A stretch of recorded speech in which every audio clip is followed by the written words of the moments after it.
Fountain Hills teenager who proclaimed his allegiance to the Islamic State will have his first pretrial conference next month.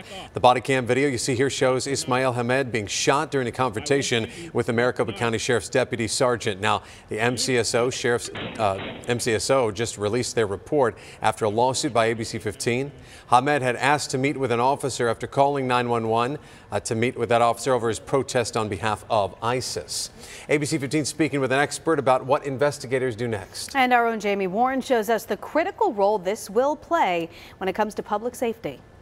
This is definitely not the typical homegrown terrorist that has been radicalized online. Former FBI Special Agent in charge Stephen Gomez says that's because Ismail Jamed, charged with 2 counts of terrorism, said things like this. I'm owing my allegiance to the Islamic State of Iraq and Syria. While on the phone with a 911 operator, before throwing rocks, drop the knife, and pulling a knife on an MCSO sergeant. He was alerting everybody as to what his motive was. Drop the knife.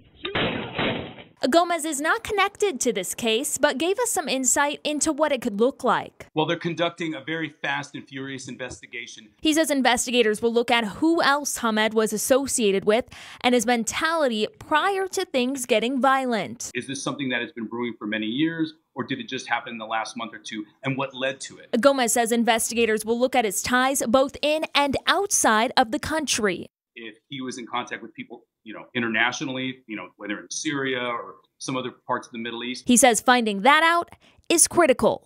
If they're not on law enforcement's radar as they are thinking about committing some form of terror attack or violence, that is very scary because you don't know what's going to trigger them and you do not know when they are going to act. The FBI says there are no outstanding threats connected to Jamed that have been located. However, if you do have information about him and you haven't already talked with law enforcement, you're asked to contact them at tips.fbi.gov.